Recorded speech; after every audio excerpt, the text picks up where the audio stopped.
Antes de mais nada, é um prazer estar aqui convosco. Eu vou-vos falar um bocadinho sobre o momento conturbado que atravessamos, mas vou querer espalhar alguns smiles.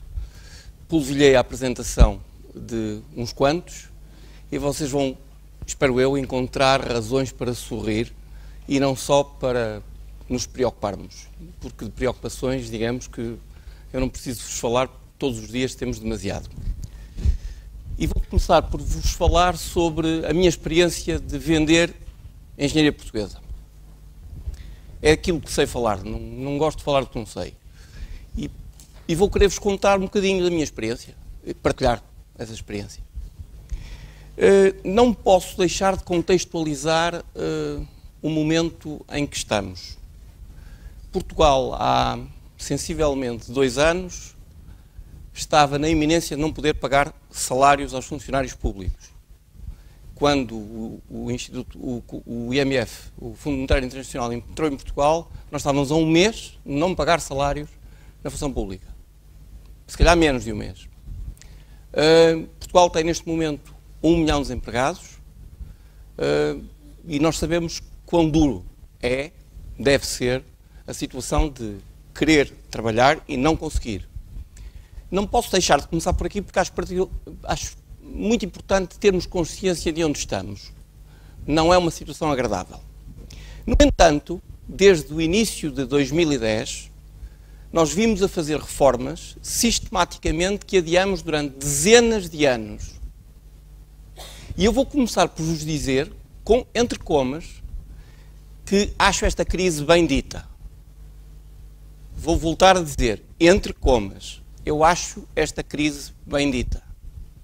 Porque nos últimos 2 anos fizemos mais por arrumar a nossa casa do que nos outros 30 anteriores. E só por isso eu já encontro razões para não mentir, não compartilhar o prazer que o anterior primeiro-ministro do meu país deve ter tido em mentir sistematicamente meses ou anos a fio e, de alguma maneira, para todos os efeitos, arrumar a minha própria casa. Então é nesse sentido que eu vos vou falar de alguns números recentes da economia portuguesa. E eu gostava que vocês rejubilassem, porque eu estou rejubilante. Eu, de facto, acho espantoso o que aqui está nestes números.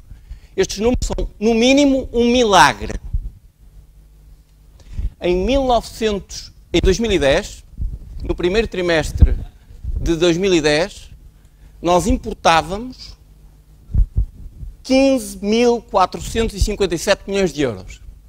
E exportávamos, no mesmo período, 12.477 milhões de euros. O que quer dizer que, em termos de saldo externo da economia portuguesa, exportávamos 20%, 19% menos do que importávamos. E isto era assim há dezenas de anos, desde a nossa revolução, que já vai há muito tempo. Nós nunca tivemos um superávit. Sempre vivemos em déficit. Déficit externo, sistemático. Façam-me o favor de atentar na última linha do 4º trimestre do ano passado. Vocês veem que, primeiro, as exportações totais subiram para 15.356 milhões de euros, o que representa já agora um crescimento médio nos últimos 7 trimestres de 3% por trimestre. Estamos a crescer a 12,5% ao ano nas nossas exportações. Aconteceu porque pela primeira vez os empresários portugueses perceberam que a mama do Estado acabou.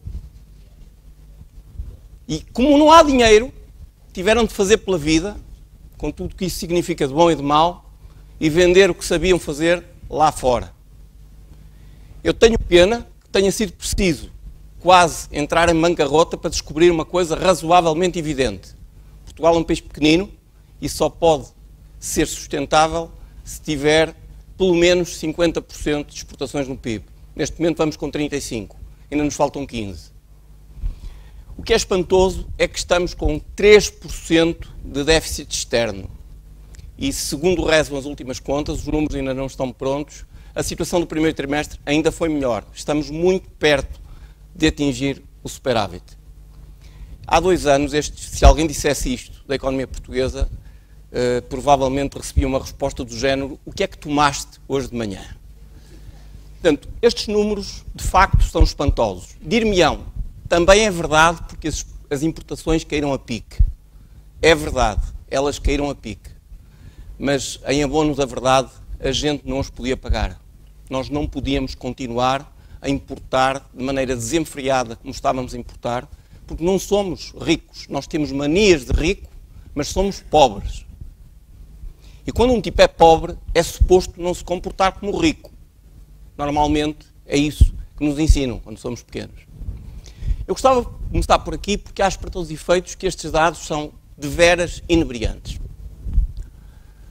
Não quero deixar de ligar estes dados ao contexto em que estamos. Não me quero esquecer do 1 milhão de desempregados. Mas também não quero esquecer que se esta trajetória continuar desta maneira, daqui a algum tempo, não sei quanto, o número de desempregados vai começar a cair. Porque, obviamente, não se exporta sem haver produção. É preciso produzir. E, a certa altura, eu acho que a situação, se nós continuarmos com esta trajetória, se vai alterar. Gostava também de falar um bocadinho sobre engenharia. Eu sou engenheiro, gosto de ser engenheiro. Acho que escolhi bem quando decidi ser engenheiro. E gostava de vos falar um bocadinho sobre o número de licenciados portugueses e espanhóis. Conforme o orador anterior referiu e muito bem, a situação é bastante idêntica em Espanha. Neste momento, Portugal e Espanha são exportadores líquidos de engenheiros para a Europa. A Alemanha tem um déficit de 70 mil engenheiros. O Ministro da Economia da Alemanha está aqui dentro de uns dias para importar engenheiros. Ok? Já agora, como devem ter atentado na linha, não sei se há aqui pessoas de direito, ok? Devem ter reparado quando a colega espanhola mostrou o gráfico do direito, há uma desproporção enorme na produção de advogados versus a necessidade de advogados. Era bom que percebessem, particularmente os governantes, que estava na altura de fechar algumas escolas de direito, porque elas não são precisas. Portanto, eu gostava de vos dizer que nos últimos anos, quiçá porque os jovens, em particular os jovens, começaram a perceber que isto de Estado não estava, o estado das coisas não era demasiado agradável, as pessoas começaram, mesmo com as dificuldades da física e a matemática, a fazer escolhas mais conservadoras no que toca aos seus cursos. Curiosamente, entre 2009 e 2010, o número de licenciados em Ciências de Engenharia e Tecnologia subiu em Portugal 31%. Eu só leio isto de uma maneira. As pessoas perceberam que a empregabilidade é mesmo importante. E começaram a dizer, se calhar eu tenho de pensar naquilo que realmente é empregável. Pode até não ser a minha escolha ideal, mas eu preciso me preocupar com a vida, tenho de fazer pela vida. Curiosamente, a percentagem dos nossos estudantes que estuda Ciências de Engenharia e Tecnologia é de 22,3%. Só há um país na Europa que tem uma percentagem superior, a Finlândia. Estamos em segundo lugar na Europa em percentagem de estudantes de Engenharia e Tecnologia. Se eu pudesse dizer alguma coisa aos meus governantes, era muito simplesmente cortem em Direito e façam a mesma coisa para Ciências da Vida, para médicos e enfermeiros, porque daqui a 5 anos ou 10 anos exportamos enfermeiros e médicos e provavelmente repetimos o que está a acontecer neste momento para a Engenharia. Se eu tivesse de fazer uma aposta no meu país, apostava em Ciências da Vida, apostava em Ciências de Engenharia e Tecnologia, porque isso garantidamente tem futuro nos próximos 20 anos, 30 anos.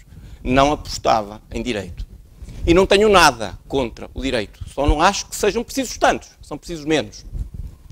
Portanto, porquê é que isto é relevante? Porque isto explica que governos como o governo alemão batam à porta do governo espanhol e do governo português para contratar em massa engenheiros. Agora, eu gostava de vos convencer que eu gosto do meu país, gosto de Braga, sou de Braga, vivo no Cepé de Bom Jesus, gosto do sítio onde vivo e quero continuar a viver no sítio onde vivo. E não me importo nada de apanhar aviões como se fossem autocarros, mas gosto de voltar à base, e a base é Tenões. Braga. E gosto da base. Eu gostava que fosse possível satisfazer a procura dos alemães a partir daqui. E se é verdade que há muitas posições de engenharia na Alemanha que representam apenas 1 ou 2 lugares, e, portanto, o normal é que os engenheiros se desloquem e vão trabalhar para a Alemanha, também é verdade que há empresas que precisam de 100 engenheiros, 200 engenheiros. E se precisam de 100 engenheiros ou 200 engenheiros, podem instalá-los aqui.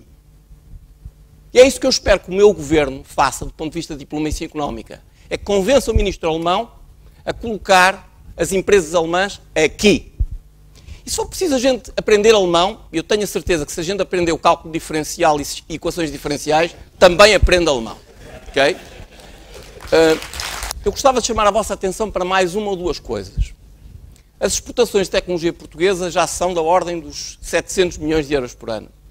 As exportações de saúde e tecnologias de saúde portuguesas já são da ordem dos 900 milhões de euros por ano. Reparem que quer uma, quer outra, só se fazem com mão de obra qualificada. Estou-vos a falar de 1,6 bi de euros. 1,6 bi é apenas 1% do PIB português. O meu sonho desde logo com os pés na terra, sonho empresarial e também sonho, se quiserem, nacionalista, pela positiva da palavra nacionalista, o ser europeu não me impede de continuar a ser português, com orgulho, é que este 1% podia perfeitamente ser 2% ou 3% do PIB. Eu quero acreditar que em 10 anos é possível passar os 700 milhões de euros de exportações de IT para 4 mil milhões de euros e a mesma coisa pode acontecer nas ciências da vida. Podemos passar de 900 milhões de euros de exportações de base de saúde para 4 mil milhões de euros. Se nós conseguíssemos fazer isto em 10 anos, o que representava já agora um crescimento médio de 15% a 20% ao ano nestas duas disciplinas, nós conseguiríamos trazer para o PIB português 6,4 bi. 6,4 bi já são 4 ou 5% do PIB. Já pesa, já conta para o totobola. Sobretudo porque são 4 ou 5% do PIB com um altíssimo valor acrescentado. Porquê é que eu acredito nisto? Agora vou-vos falar de algumas coisas que talvez não saibam. Vocês sabem que a saúde portuguesa é a 12ª melhor do mundo? Eu vou repetir. A saúde portuguesa, aquela que a gente está habituado a azurzir e queixar-se do Serviço Nacional de Saúde, daquelas coisas todas que a gente sempre encontra forma de criticar, é a 12ª melhor do mundo. A posição normal de Portugal no ranking de PIB do mundo é 30º a 40º. Não é 12º. Já agora, a mortalidade infantil, que é um dos indicadores de qualidade de vida mais importantes, segundo as Nações Unidas, Portugal é o 4º do mundo. Já agora, a nossa saúde é muito melhor que a dos Estados Unidos. Os Estados Unidos gastam 17% do PIB em saúde e estão entre o 20º lugar e o 30º lugar. Nós gastamos 11% do PIB em saúde e estamos em 12º lugar na saúde do mundo. Porquê é que eu vos estou a falar disto? Porque, de facto, nós temos de começar a olhar para as nossas políticas públicas e temos de começar a fazer discriminação positiva. E temos de começar a tratar bem aqueles que fazem um excelente trabalho. Eu, notavelmente, quero aplaudir os médicos e os enfermeiros que trabalham neste país porque estão a fazer um trabalho excelente. E temos de começar a criticar e a fazer discriminação negativa aqueles que fazem um mau trabalho. Estou-me a lembrar da justiça, estou-me a lembrar dos juízes e estou-me a lembrar dos advogados. E, de facto, se eu tivesse de decidir como alocar dinheiro, eu não alocava de forma uniforme o dinheiro, alocava mais dinheiro a uns e menos dinheiro a outros. Porque isso era justo. É óbvio que isso é politicamente correto, dir-me-ão. Estamos habituados todos a, quando se faz revisão salarial na função pública, o número é igual para todos. Pois não devia ser. Porque uns melhoraram incrivelmente a sua performance nos 40 anos pós-revolução e outros também não. Ok? E, portanto, porque não o fizeram, é realmente necessário separar o trigo do joio. E, há que dizê-lo, é preciso fazê-lo. Durante muitos anos, nós não pudemos fazê-lo porque, quiçá, não estivéssemos numa situação tão debilitada como aquela que estamos hoje, mas com a situação mais ou menos debilitada ou debilitante que hoje enfrentamos, claramente temos de fazer reformas. Agora eu gostava de falar um pouco sobre a minha experiência de vender engenharia portuguesa. Eu formei-me nesta cidade, formei-me com a primeira geração de professores que licenciaram engenheiros de sistemas em Portugal. Os meus professores estudaram em Inglaterra, estudaram nas melhores escolas inglesas, estudaram em Manchester, estudaram em Edinburgh, na Escócia, estudaram nas melhores escolas inglesas. E quando voltaram a Portugal, representavam a primeira geração de doutores, de professores doutorados, em sistemas. Hoje temos muitos. Eu tive a sorte de ser educado por eles. E tive a sorte de ser educado por eles porque nos 20 e tal anos que já levo de profissão de Engenharia de Sistemas, devo dizer que trabalhei com americanos, com indianos, com alemães, com franceses, com brasileiros, com pessoas de todo o mundo. E nunca senti que a minha educação fosse prejudicial para mim. Pelo contrário, sentia-me exatamente ao mesmo nível, se não melhor, que os meus colegas estrangeiros. O meu filho mais novo, o meu filho mais velho deve estar na sala, eu não o vejo, mas ele deve estar na sala. O meu filho mais novo estudou aqui em Braga, numa escola pública. E, se tudo correr bem, no próximo ano estuda em Cambridge, Física. Para entrar em Cambridge em Física, é preciso bater... É a melhor escola de Física do mundo. Okay? O Stephen Hawking está lá. Digamos que entrar em Física em Cambridge é assim uma coisa tipo dura. É muito competitivo. É todo o mundo. Eu gostava de vos dizer que o meu filho simplesmente estudou na escola pública. Fez como eu, fez como o meu filho mais velho. O que quer dizer que a nossa educação, apesar de todas as críticas que a gente sempre lhes faz, está a produzir muito melhor qualidade do que alguma vez produziu. Talvez vale a pena dizer que nós nunca tivemos um conjunto de pessoas tão bem educados, do ponto de vista científico e técnico, quanto a geração atual de portugueses. Isto é verdade provavelmente para a Espanha também. Nunca tivemos uma geração tão bem educada quanto aquela que temos hoje. Se isto é verdade, é suposto a gente, e quando digo a gente é todos nós, garantirmos um output, um conjunto de produtos resultantes que sejam compatíveis com esse investimento de formação que fizeram em nós. Nós não podemos já fazer o que os pais dos nossos pais fizeram. Recordo que a imigração portuguesa, há 2 gerações atrás, era uma imigração extremamente pobre. Recordo que muitos portugueses saíram do país, saíram na beira, apenas e somente porque precisavam de comer. Não se tratava sequer de trabalhar, tratava-se de comer. Nós hoje, 2 gerações passadas, não podemos cair nessas circunstâncias. Não podemos aceitar de nós próprios isso mesmo. E uma das razões pelas quais nós temos de fazer pela vida e honrar os nossos compromissos com os parceiros que nos emprestaram dinheiro é por brio. É por honrar o nosso nome e o nome do nosso país. Eu não quero comportar-me como os gregos. Eu quero comportar-me como pessoa que quer pagar aquilo que me emprestaram. Pura e simplesmente para sair desta. Não quero estar nestas circunstâncias. Não gosto de me sentir pedinte. E hoje sou um pedinte.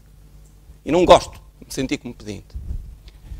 Em todo o tempo que passei a vender fora do país, sinceramente, encontrei alguns defeitos dos engenheiros portugueses. Mas encontrei muito mais virtudes que defeitos. Quais são as nossas maiores virtudes? Empatia multicultural. O que é que isto quer dizer? Quer dizer que somos capazes de trabalhar com um alemão e somos capazes de trabalhar com um italiano. Um alemão é uma pessoa que considera que dar mais de 10% de desconto é falta de educação. Vou repetir. Um alemão é uma pessoa à qual, se vocês dão mais de 10% de desconto, ele passa a dizer que vocês não lhe deram um preço certo pela primeira vez e acha que vocês são mal educados. É óbvio que eles não tiveram árabes na Alemanha muito tempo. Nós tivemos árabes na Península Ibérica muitos anos.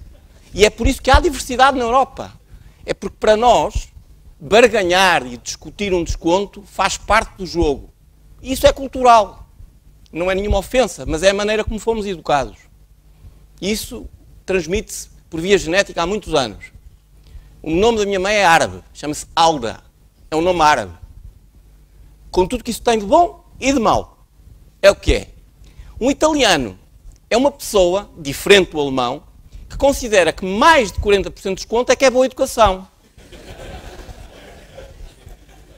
Conseguir trabalhar com um alemão e com um italiano é obra.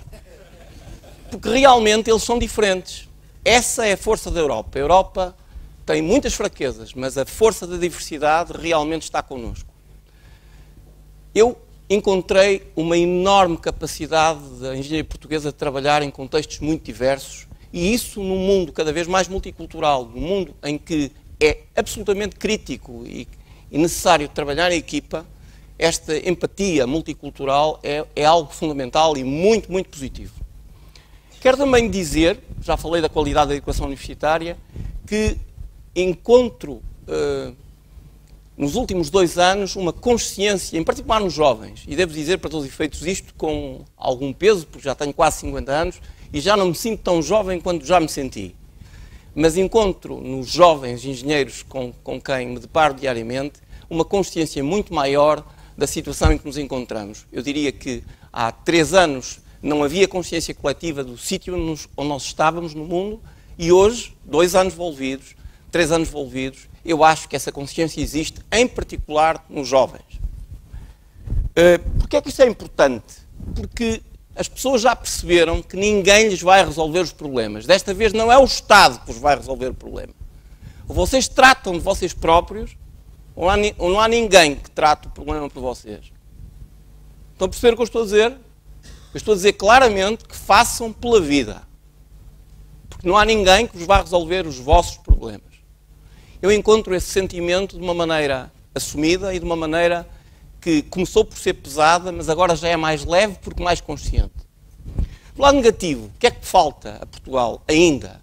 Falta a Portugal, antes de mais nada, autoconfiança. Não me esqueço quando estive a última vez na Califórnia, conjuntamente com o Secretário de Estado da Inovação e Empreendedorismo, o presumo que o Carlos esteve aqui de manhã, o Carlos Oliveira, portanto, levou vários empresários a visitar Stanford University e nós tivemos a oportunidade, alguns de nós, para fazer um pitch e apresentar as nossas ideias a venture capitalists americanos. Houve um deles que, com a maior lata, me disse, a mim e aos outros 4 que apresentaram, por amor de Deus, poupem-nos à vossa humildade.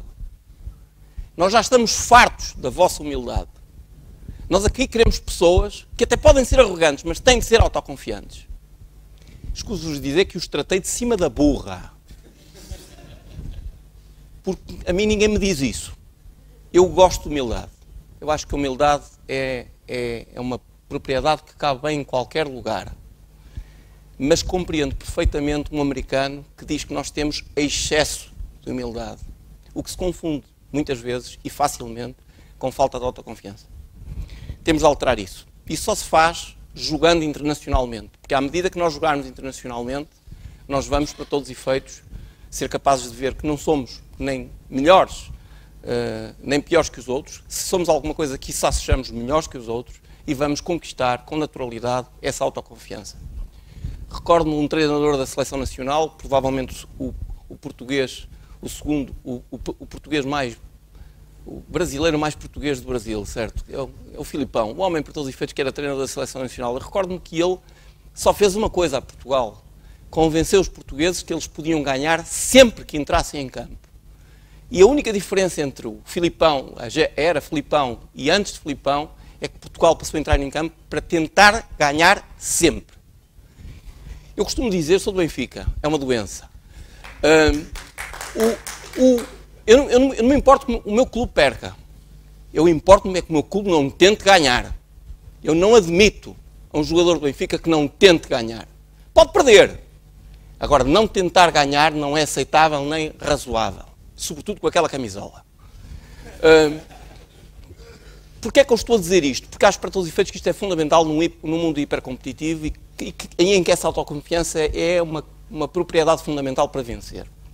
Falta-nos ainda networking, faltam-nos capacidades de canais internacionais. Há muitos anos nós descobrimos as rotas da seda. Agora, as rotas da seda são de geometria variável. Nós temos de fazer com que elas passem por aqui. É ao contrário. Antigamente nós fomos buscar as rotas da seda. Agora temos de garantir que as rotas da seda do mundo passam por Portugal. E isso é diferente. Eu encontro melhores trabalhadores portugueses que empresários portugueses. Sei que isto é politicamente incorreto de dizer, sei que não é agradável de ouvir, mas também sei que é verdade. E, basicamente, se eu tivesse de vos dizer o que é preciso mudar em Portugal, diria desde já que, antes de mais nada, é preciso encontrar empresários que saibam utilizar melhor a matéria-prima de qualidade humana que têm neste momento. Porque já não é preciso vender barato, agora trata-se de vender caro, vender com autoconfiança e vender nos países que representam os melhores mercados do mundo. Dito isto, eu gostava de vos falar de alguns exemplos de empresas portuguesas de engenharia, não necessariamente todas de IT, que são exemplo daquilo que eu estou para aqui a dizer. Hoje de manhã esteve aqui o Rui, da UIDU. Eu não sei se o Rui ainda cá está, presumo que não. Já saiu. O Rui já comprou, a UIDU já comprou 6 empresas, a última das quais nos Estados Unidos. Vende 50 milhões, um pouco mais, faz um EBIT bastante razoável e continua sustentadamente a crescer no mercado internacional.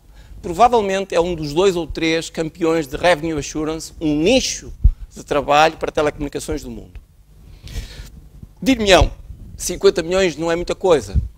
Para Portugal, de facto, conta. Se eu estivesse a falar de uma empresa espanhola, 50 milhões em Espanha contava muito pouco. Já vamos falar disso. Eu vou voltar a esse tema. Eu vou-vos falar de algumas outras empresas. Talvez não conheçam a Petratex. Quem é que conhece a Petratex? Passos Ferreira. Vamos... Você... Fazia, na altura dos Jogos Olímpicos de Atenas, era a única empresa que fazia os fatos da Speed. Vocês conhecem isto, não conhecem? Sabiam que o inventor disto está em Passos Ferreira? É que este fato bateu todos os recordes do mundo da natação que existem. De tal maneira que este fato foi proibido, porque representava vantagem competitiva. Okay? Este fato é da Speedo, que é a marca líder de natação do mundo. Certo? Esta empresa, de Passos Ferreira, se tudo correr bem, este ano faz 100 milhões de vendas, exporta praticamente tudo o que produz, trabalha para empresas pequeninas como a Nike, a Adidas, a Speedo, e tem a sua base em Passos de Ferreira. Eu tenho orgulho, eu não conheço o dono da empresa, mas tenho orgulho nele. Tenho orgulho nesta empresa. Só por ser português e só por ser de Passos Ferreira. Eu vou-vos contar mais umas histórias, mais algumas outras histórias. Esta é minha. Esta posso falar dela com propriedade porque é minha. A Enabler é uma empresa que já não existe. Foi comprada pelo Wipro. A Wipro já agora são 150 mil engenheiros, são 7 bi de vendas, a última vez que consultei, e 1,3 bi de resultados. Não sei se estão a ver o que é, são 150 mil engenheiros. 150 mil engenheiros é a população inteira de Braga engenheira. Certo? A Wipro comprou a Enabler. E fez-lo bem. Já agora um comprador satisfeito. Nos anos que seguiram à venda da Enabler ao Wipro, as vendas daquilo que se chamava Enabler e que agora se chama Wipro Retail quadriplicaram. Aquilo que se chamava Enabler, hoje o Wipro Retail, vende sensivelmente 120 milhões de euros a partir de Braga e do Porto. Com 600 engenheiros portugueses. Faz isso exportando 96% do que produz. Tem um único cliente em Portugal, que se chama Sonai. Já agora, esta empresa pequenina que eu criei, que nunca passei pela cabeça que algum dia valesse isto, vale 250 milhões de euros. Um quarto do BPI. Eu nunca passou pela cabeça, se vocês me dissessem que a Enabler ia valer 250 milhões de euros um dia, eu, honestamente, nem no dia em que acordasse mais bem disposto, pensaria isso. Eu gostava era que existissem 20 destas. Porque se existissem 20 destas, nós exportávamos 4 mil milhões de euros de tecnologias de informação. Já agora, eu quando estava na Enabler inventei esta cena, chamada molécula de sustentação. Como não queria depender de um só mercado ou de um só serviço, inventei uma coisa chamada molécula de sustentação, que tinha um lado geográfico, tinha um lado conceptual, ou um lado, se quiserem, de conceito de produto, e dizia para mim próprio, eu tenho de espalhar os ovos, tenho de garantir que dependo de N países, porque sempre, todos os anos, há de haver um país que há de correr mal, sempre, todos os anos, há de haver uma área de produto que há de correr mal, e se tudo correr bem, se eu tiver vários pontos de apoio, a molécula há de sustentar. A molécula resultou. Eu gostava que nós aplicássemos isso às nossas empresas. Nós não podemos depender de um só mercado, em particular não podemos depender do mercado português. É pequenino, paga mal E nós precisamos de garantir que ele, sendo o nosso ponto de partida, representa apenas um dos mercados em que vendemos. Vou falar de mais uma empresa. Uma empresa que é uma parte pequenina da maior empresa portuguesa. A maior empresa portuguesa é a PT, Portugal Telecom. Nós estamos habituados a conhecer de perto a PT. Talvez não conheçam o departamento de inovação da PT, que está em Aveiro, e que é o principal centro de estudos de telecomunicações do país. A melhor universidade portuguesa em telecomunicações é, sem dúvida, Aveiro. Não sei se aqui há colegas licenciados por Aveiro. Muito bem. E, basicamente, a PT Inovação está hoje dentro do campus daquilo que foi o primeiro escritório, o primeiro local onde a Universidade de Aveiro se instalou. Esta pequena empresa portuguesa faz hoje, e eu vou passar a citar alguns números, 117 milhões de euros de vendas, sensivelmente 50% para o mercado internacional, e eu gostava de vos dizer que esta empresa que acabou de ganhar o prémio Cotec da melhor empresa inovadora do ano, podia vender 4 a 5 vezes mais. Porque tem qualidade técnica para isso.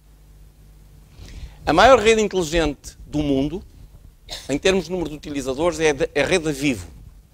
Toda a tecnologia que suporta a rede da Vivo foi desenvolvida em Aveiro pela PT Inovação.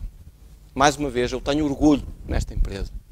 Não sou sócio dela, com pena minha, gostava de ser, mas basicamente tenho orgulho, desde logo, pela capacidade técnica e tecnológica que os engenheiros portugueses demonstraram, em particular na instalação da Telefónica, hoje Telefónica, da Vivo no Brasil. Olhem para isto, se não se importa. Estão aqui 6 empresas. Eu não vos falei da EFASEC. Vocês têm noção de que a EFASEC nos últimos anos cresceu em vendas incrivelmente. Hoje, os números não são precisos, mas a EFASEC vende números da ordem dos 700 milhões de euros, é rentável e continua a crescer. É uma empresa vocacionada para a automação e para a robótica e para a área de produção de transformadores elétricos, mas é uma empresa que pode ainda crescer muito no mercado mundial. Não vos falei da Brisa Inovação. Vocês têm noção de que a Brisa Inovação é o sistema de pagamento que aquela empresa só tem 17% de vendas fora de Portugal. Aquela empresa devia ter 80%, 90% das vendas fora de Portugal.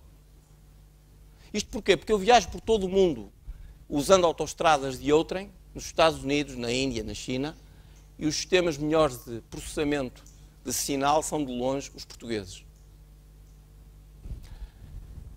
Não vos falei, finalmente, acho que já cobri tudo, acabei por cobrir tudo. Todas estas empresas são pequenas, não são grandes, podiam ser muito maiores.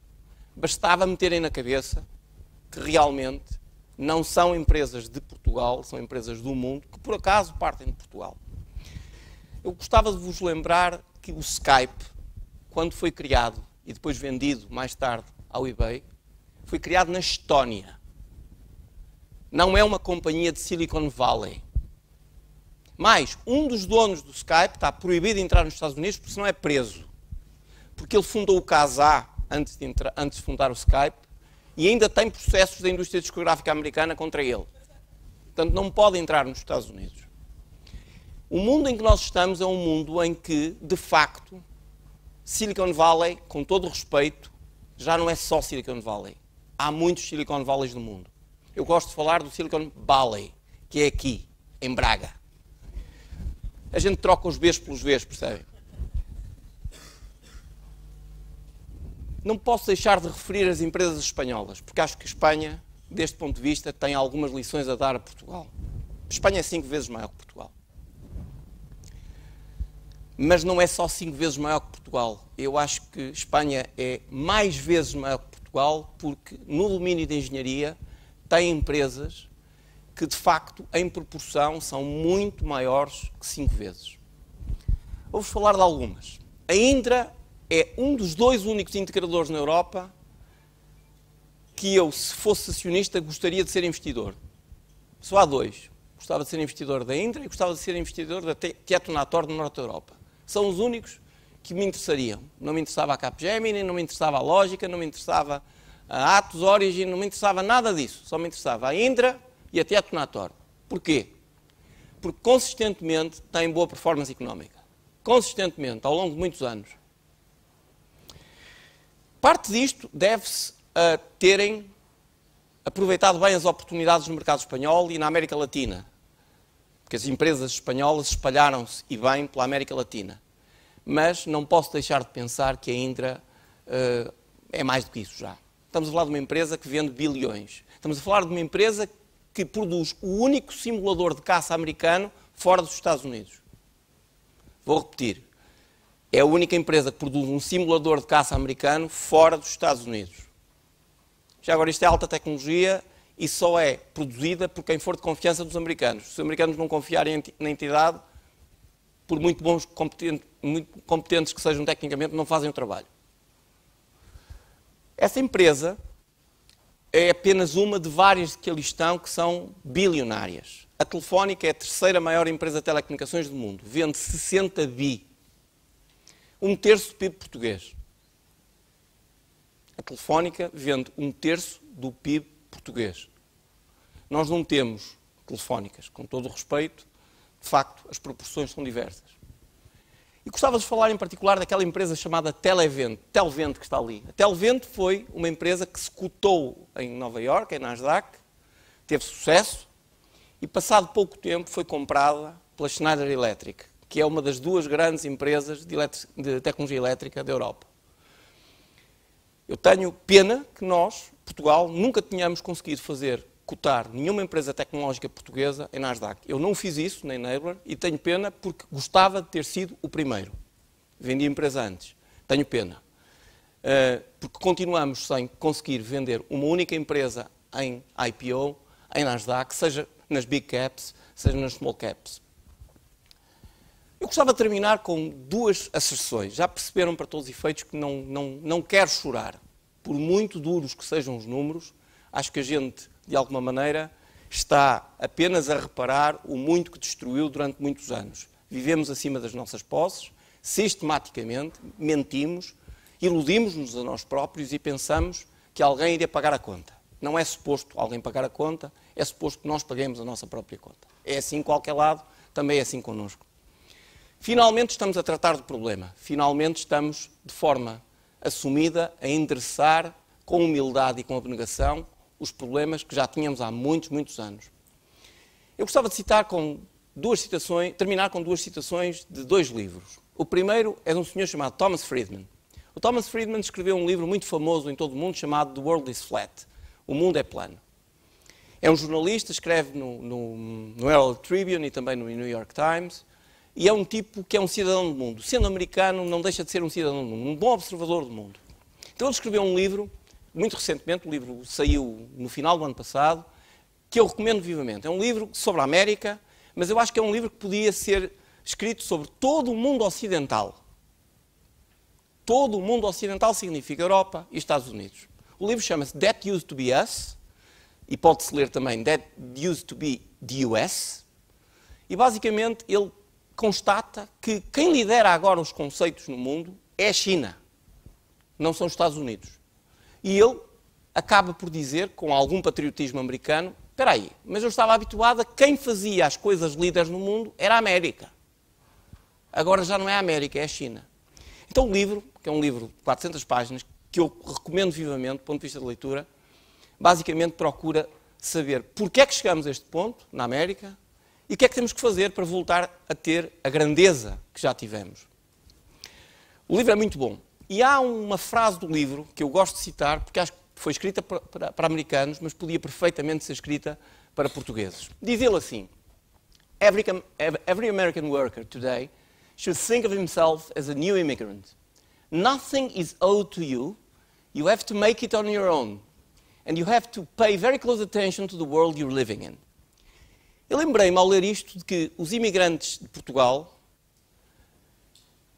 sempre se comportaram de maneira humilde, abnegada, resiliente e muitos deles reconstruíram a sua vida, enriqueceram e mandaram as suas remessas de dinheiro para Portugal.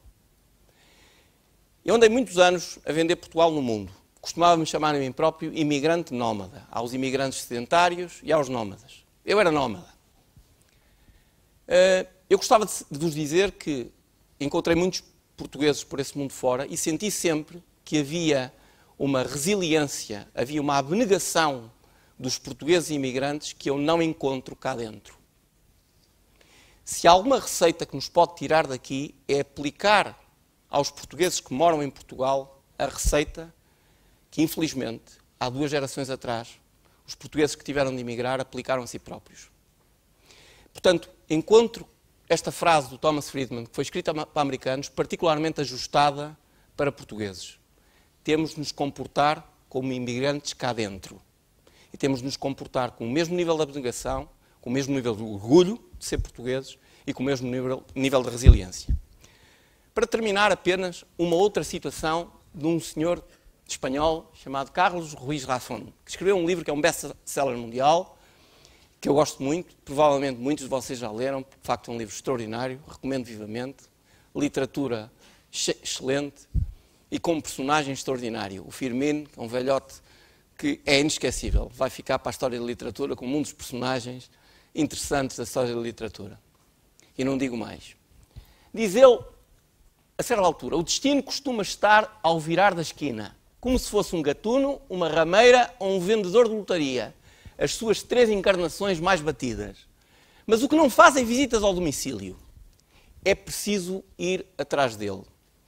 Eu gostava que os engenheiros portugueses que estão nesta sala percebessem que, sendo portugueses, o seu destino provavelmente é olharem de olhos nos olhos o mundo e não necessariamente só o país onde nasceram. Era isto que queria partilhar convosco.